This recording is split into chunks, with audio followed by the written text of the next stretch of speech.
Welcome to Kidmissing TV. This is the case of Theresa and Bier, B-I-E-R. She lived in Fresno, California. Excuse me. She was last seen at approximately 7:20 p.m. on the 1st of June, 1987.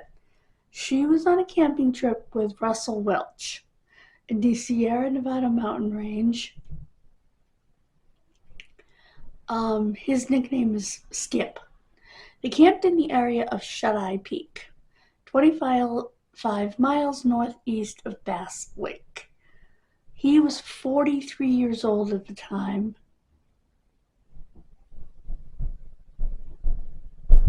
And they were supposedly looking for Bigfoot. He considered himself a student of Bigfoot.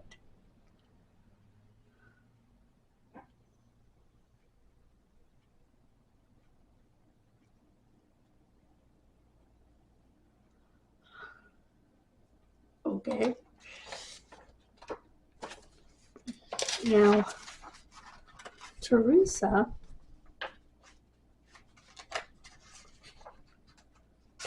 was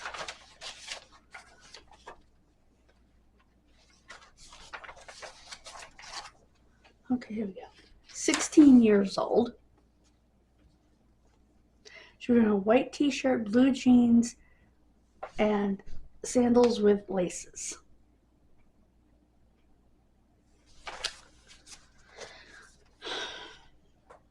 This guy was, needless to say, sketch to the E. He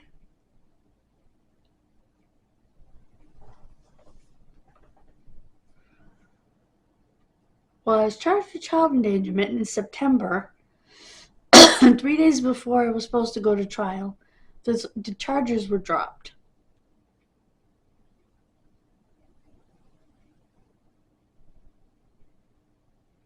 Wait.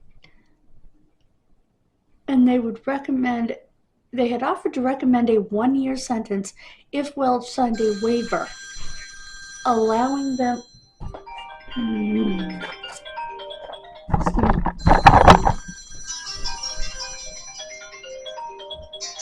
Nope, don't need to answer that. Anyway, if Welch would sign a waiver,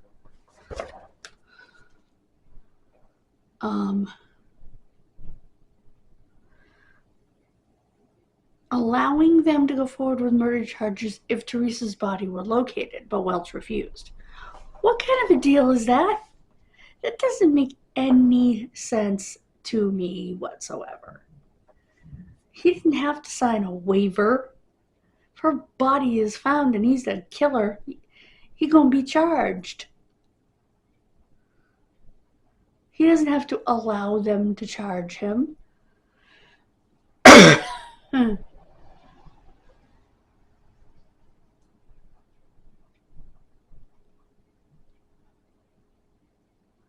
Okay, they dropped it so that there wouldn't be double jeopardy attached if they wanted to charge him with murder later. Why? It's the same victim, but it's 2 different charges. I do not understand that, but okay.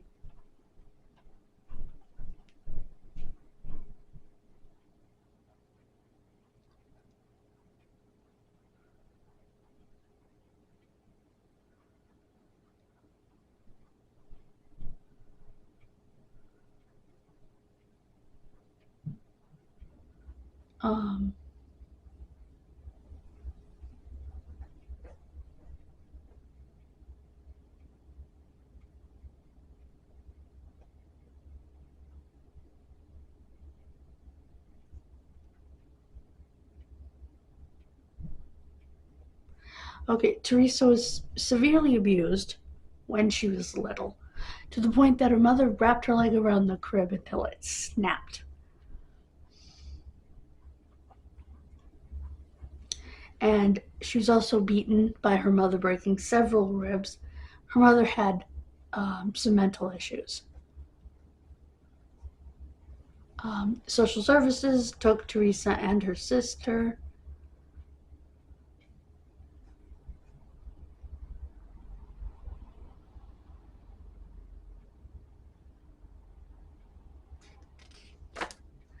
Her parents divorced.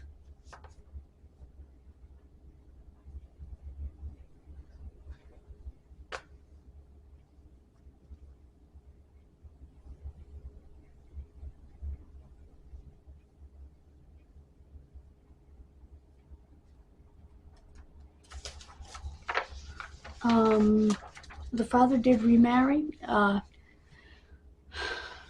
and so the lady from church that had them, the court sent them back to their dad, Theresa and her sister. They ended up in Southern California.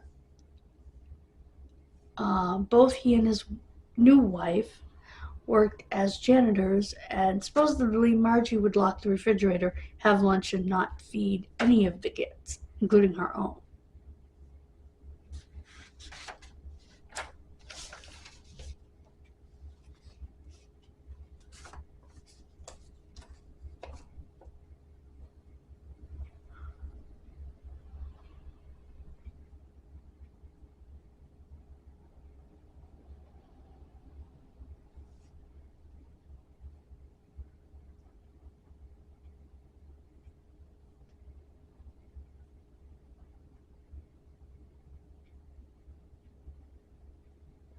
She was bounced to her great grandmother, then bounced to her uncle, who was not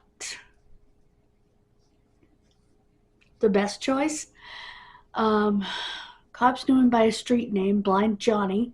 He was a fence.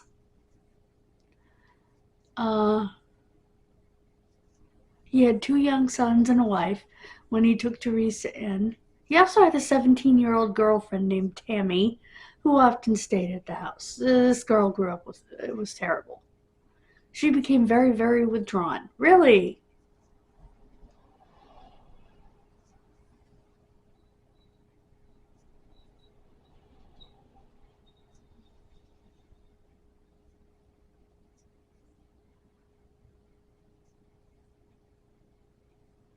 And she was abused in an intimate manner by him and by his friends.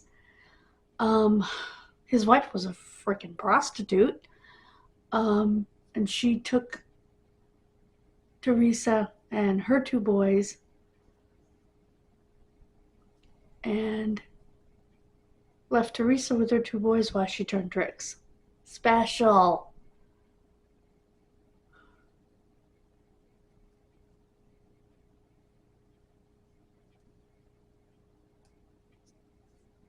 Theresa was placed in special education in high school because they saw her as slow and immature for her age.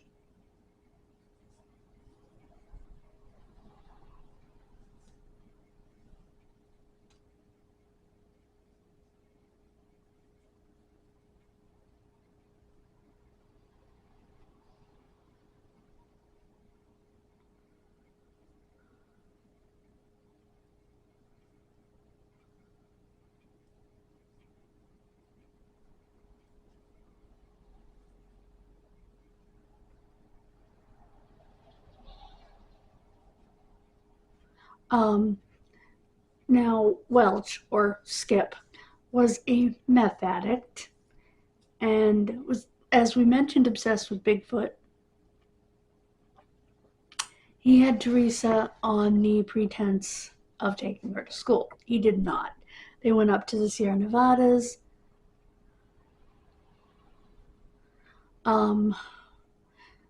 He would often take girls into the mountains. Like, girls. And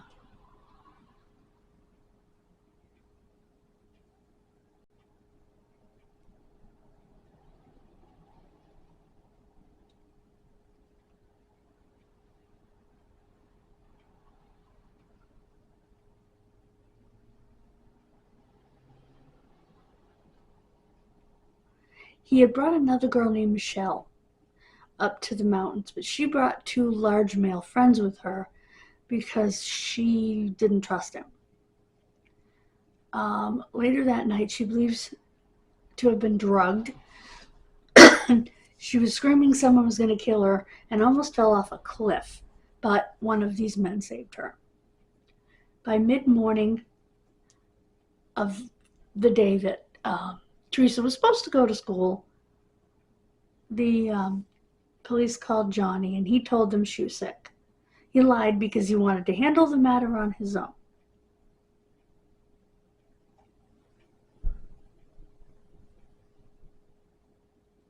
At 9:30 p.m., when Theresa still wasn't home, John finally called the Fresno Police Department.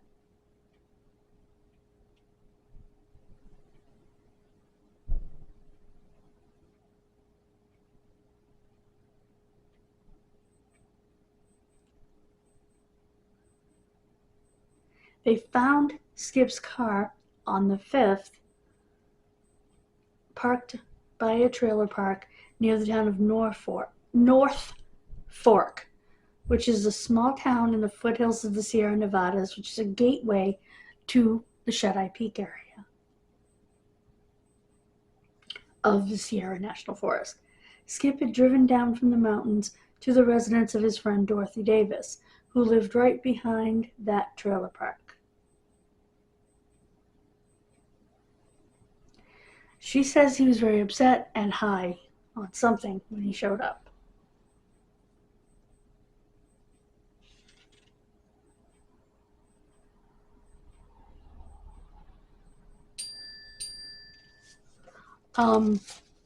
Okay. He told her a wild story about taking the girl up, and a satanic group got a hold of her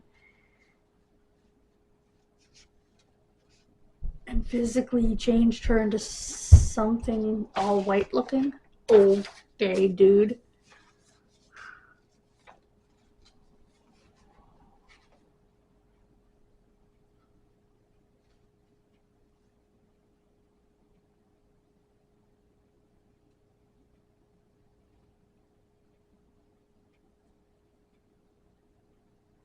Oh my God. A week after the disappearance, actually a week after she was reported missing, her Uncle John received a threatening phone call from a young female. She told him that Skip Welch was packing a pistol and said, quote, "If you continue to make trouble for him, you will have more trouble from him. Even your kids can get hurt." She continued, "Tell the police that Skip had taken Theresa to school, dropped her off, and some unknown blonde girl had picked Theresa up." End quote.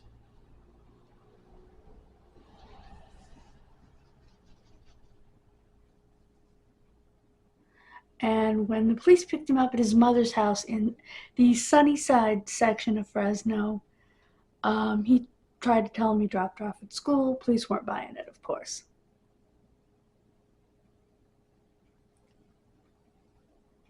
And he tried to tell them that she ran away from him. No, she was taken by Bigfoot. Hey guys, okay, I was talking about how he said Bigfoot took her.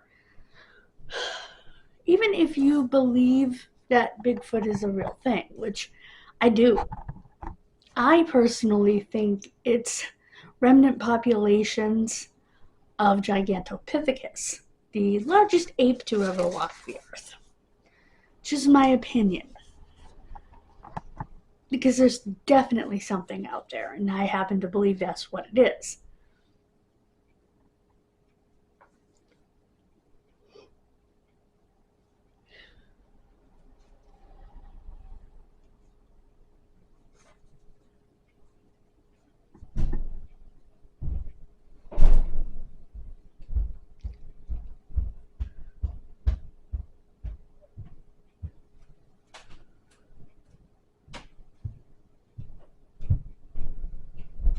Okay.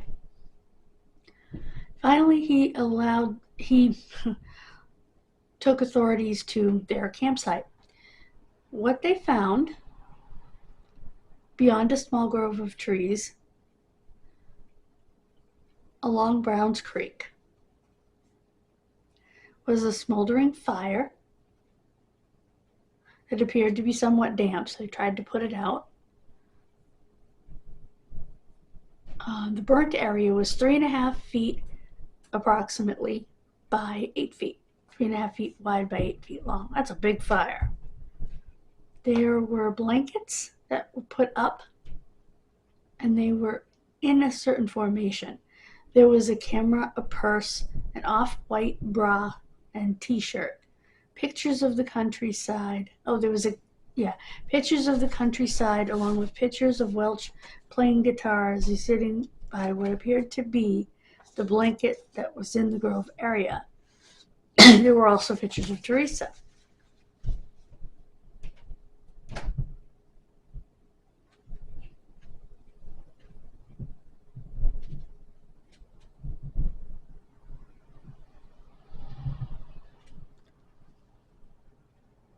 And this was a staged campsite by Welch.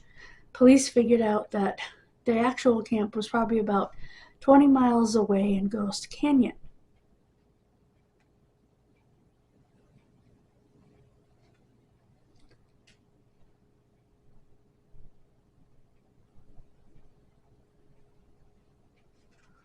A helicopter on the search spotted a blue shirt on the hillside above Browns Creek Camp. It turned out to be a blue shirt that belonged to Welch. And guess what it had in the pocket? That's right, methamphetamine. That alone should have got him arrested, but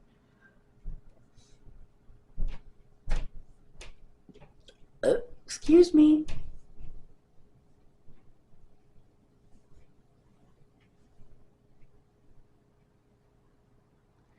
One of his relatives informed authorities that Skip had told them about a rock at Ghost Canyon where a girl needed to be tied up as a sacrifice to the devil. He was charged with her abduction, but again, dismissed.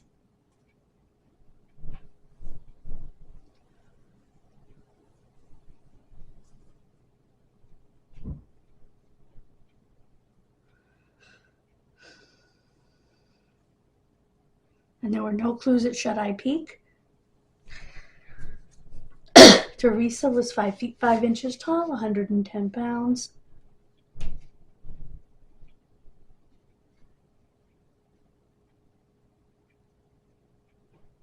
She had a surgical scar on her lower right leg. Her nickname is Sam. I wonder why. Maybe her middle name was Samantha.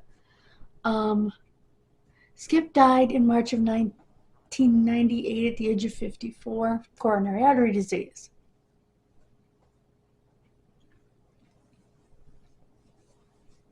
They still want to find her.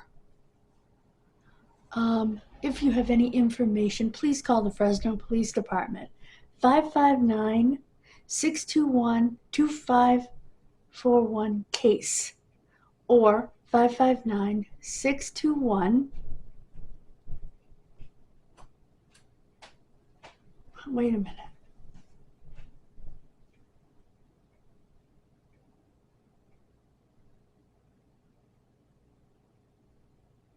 That's too many numbers. Anyway, she had hazel eyes. She was white.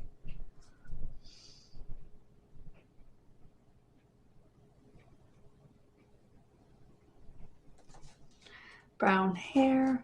Her upper tooth protruded.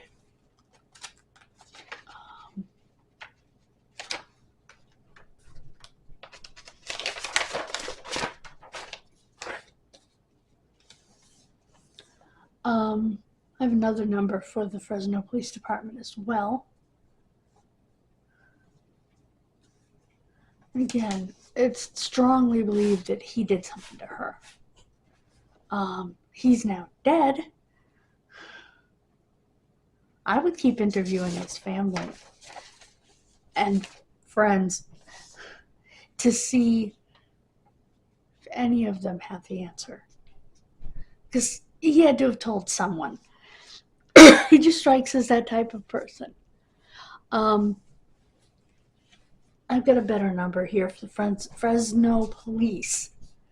559-498-1265. That's 559-498-1265.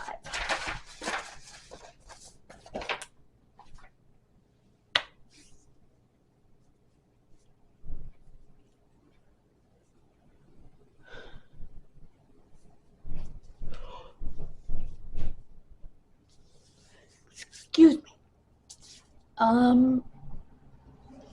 I don't think this one's going to have a happy ending. I think they need to go through, unidentified, also talk to his family and his friends. I use friends in quotes because when you're on drugs or when you're an alcoholic, you have friends.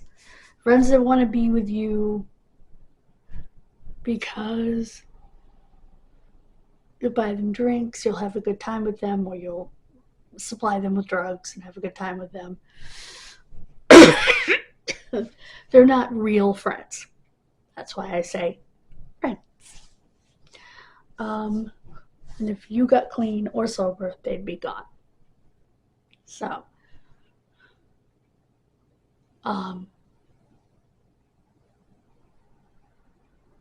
yeah.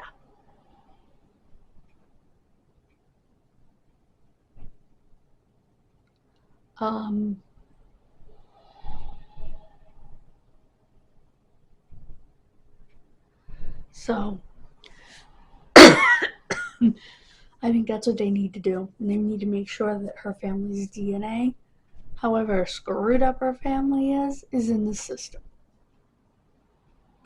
And we already have an update for September. We have an old case of a child who has been identified. And please check out Crimes Forgotten by Time's latest video.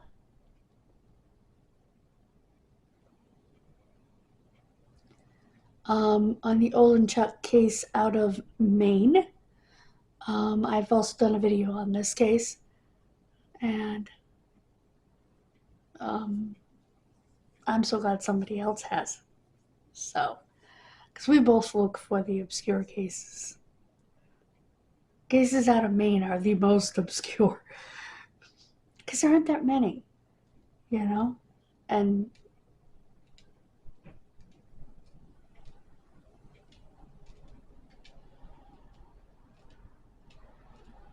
so, thank you so much for joining me. God bless you. Have a wonderful rest of your day. Excuse me. I will see you Wednesday. Bye, guys.